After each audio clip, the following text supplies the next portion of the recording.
بسم اللہ الرحمن الرحیم۔ السلام علیکم معزز سامعین۔ حضرت لوط علیہ السلام نے مزید معلومات کی صورت میں ان فرشتوں سے پوچھا کہ یہ عذاب الہی اول شب آئے گا یا آخر شب؟ اتنے میں وہ مردود بھی حضرت لوط علیہ السلام کے گھر کو کھودنے لگے اور کہنے لگے قول اللہ تعالی، ترجمہ: اے لوط ابھی تک صبح نزدیک نہیں ہوئی، یعنی اے لوط صبح ہو رہی ہے مگر تم نے جو ہم سے کہا تھا وہ اب تک کچھ نہ کیا۔ اور یہ کہتے ہی ان لوگوں نے چاہا کہ فرشتوں پر دست و دراز ہوں۔ یہ کیفیت دیکھ کر حضرت جبرائیل علیہ السلام نے کچھ معمولی سی حرکت کی اور باحکم خدا وہ طمس ہو گئے، یعنی آنکھ ناک منہ ان کے یکساں ہو گئے، جیسا کہ حق سبحانہ تعالیٰ نے ارشاد فرمایا، ترجمہ: اور تحقیق ارادہ کیا حضرت لوط کے مہمانوں پر دست درازی کا تو کھو دی ہم نے ان کی آنکھیں، اب چکھو عذاب میرے کو اور پہنچو اس مصیبت کو جو تمہارے واسطے تیار کی گئی ہے۔ پھر اس کے بعد فوراً ہی ان پر شدید عذاب الہی نازل کیا گیا اور وہ وقت بالکل صبح کا تھا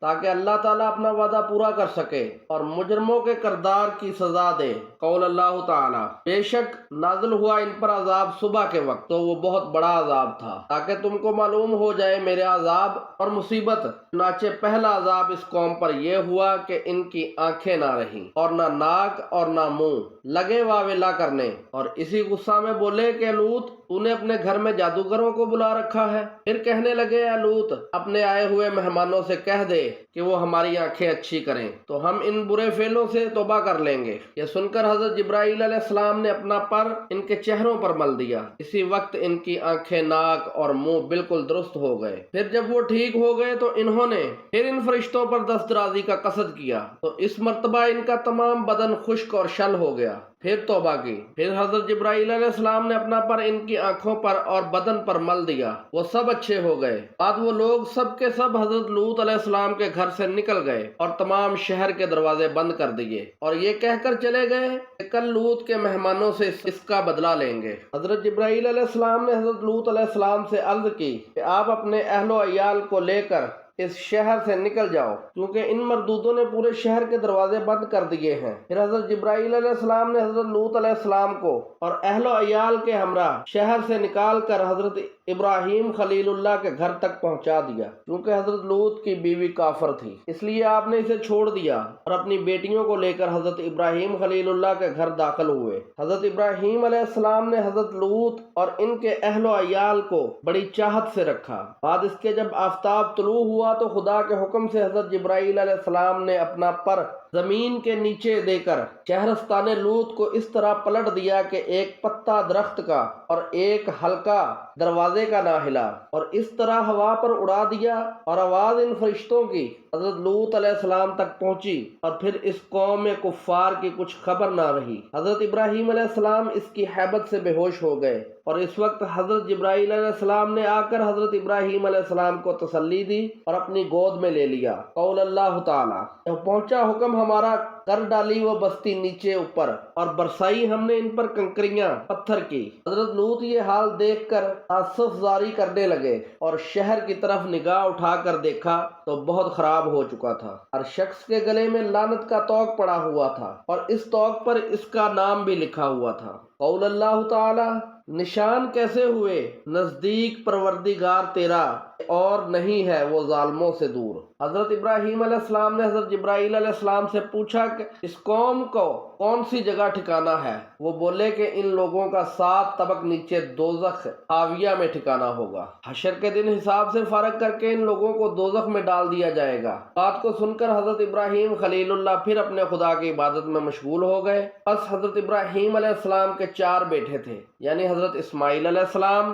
بی بی ہاجرہ کے بطن سے، اور حضرت اسحاق علیہ السلام، اور مدین اور مدائن بی بی سائرہ خاتون کے بطن سے۔ اور حضرت اسماعیل علیہ السلام کے صرف 1 بیٹے تھے، لیکن توریت میں لکھا ہے کہ 12 بیٹے تھے۔ ایک بیٹے کی روایت زیادہ صحیح معلوم ہوتی ہے، اس کا نام کدار تھا۔ اور ان کے جسم کی قدامت 40 گز لمبے 7 گز موٹے اور چوڑے عرب کے سلطان تھے، اور تمام عرب ان کے تابع اور فرما بردار تھا۔ اور حضرت اسحاق علیہ السلام کے 2 بیٹے تھے، ایک کا نام ایز اور دوسرے کا نام یعقوب، اور مدین کے ایک بیٹے کا نام شعیب تھا، اور وہ مدین کے بیٹے عجم کے بادشاہ تھے۔ حضرت ابراہیم علیہ السلام کی عمر 120 برس کی ہوئی تو آپ کو موت آئی۔ چونکہ حضرت ابراہیم علیہ السلام موت سے ہر وقت ڈرتے تھے، اس لیے حق تعالیٰ نے چاہا کہ ان کی موت ان کی مرضی کے موافق کی جائے۔ ناگہاں ایک بوڑھے مہمان حضرت ابراہیم علیہ السلام کے پاس بھیجا۔ حضرت ابراہیم علیہ السلام نے اسے کھانا کھلایا،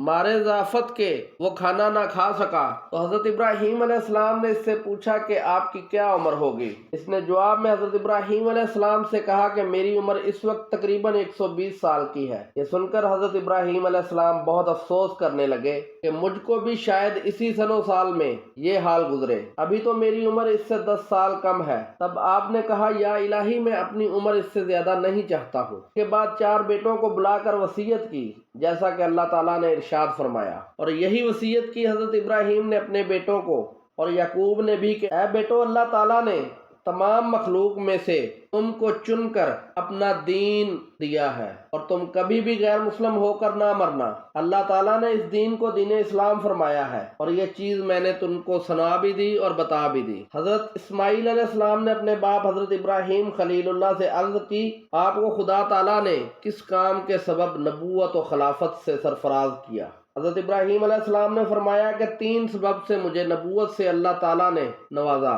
اول، میں نے کبھی روزی کا غم نہیں کیا کہ میں کل کیا کھاؤں گا۔ دوسرا، بغیر مہمان کے کھانے کو نہیں کھایا۔ اور تیسرا یہ کہ جب کوئی کام دنیا اور آخرت کا پڑتا تو پہلے آخرت کا کام کرتا، پیچھے دنیا کا کام۔ یہ 3 کام کے سبب اللہ تعالیٰ نے مجھ کو خلافت و نبوت و کرامت بخشی، مصدق اس آیات کریمہ کے قول اللہ تعالیٰ۔ اور اللہ تعالیٰ نے حضرت ابراہیم علیہ السلام کو اپنا دوست بنا لیا۔ یہ وصیت کر کے اپنے بیٹوں کو حضرت ابراہیم خلیل اللہ نے انتقال فرمایا اور وہی مدفون ہوئے۔ بعد انتقال کے حضرت ابراہیم علیہ السلام کے سب بیٹے اپنے اپنے مقام پر چلے گئے اور وہیں سکونت اختیار کر لی۔ پھر حضرت اسماعیل علیہ السلام نے حضرت اسحاق علیہ السلام سے کہا کہ مجھ کو کچھ باپ کی شے سے حصہ دو تاکہ باپ کا نشان و تبرک ہمارے پاس بھی رہے۔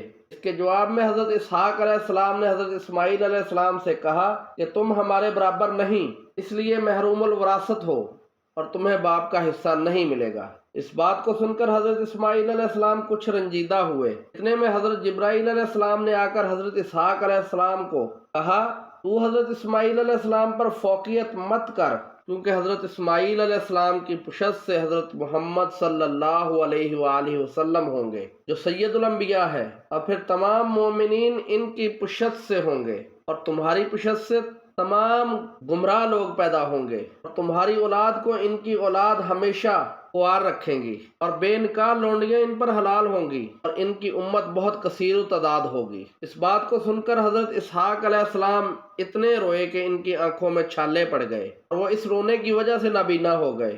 اس بات کے 2 برس گزرنے کے بعد حضرت جبرائیل علیہ السلام نے آ کر کہا کہ اے اسحاق علیہ السلام، میں تم کو خدا کی طرف سے بشارت دیتا ہوں کہ تیری پشت سے 4000 پیغمبر پیدا ہوں گے، اور ایک پیغمبر ان میں حضرت موسیٰ ہوگا جو خداوند کریم سے باتیں کرے گا، اور ان کا لقب بھی کلیم اللہ ہوگا، اور خدا چاہے تو تمہیں بینا کرے یا ویسا ہی رکھے۔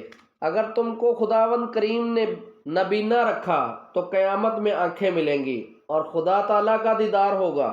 یہ سن لینے کے بعد حضرت اسحاق علیہ السلام نے کہا کہ میں اپنی آنکھیں نہیں مانگتا، اور میں یہ خواہش رکھتا ہوں کہ اس کے عوض خداوند قدوس مجھ کو اپنا دیدار دکھائے۔ اور حضرت اسحاق علیہ السلام کے 2 بیٹے تھے، ان کا نام ایس اور یعقوب تھا۔ جب یہ دونوں بڑے ہوئے تو حضرت اسحاق علیہ السلام نے انتقال فرمایا اور اپنے والد کی قبر کے پاس مدفون ہوئے۔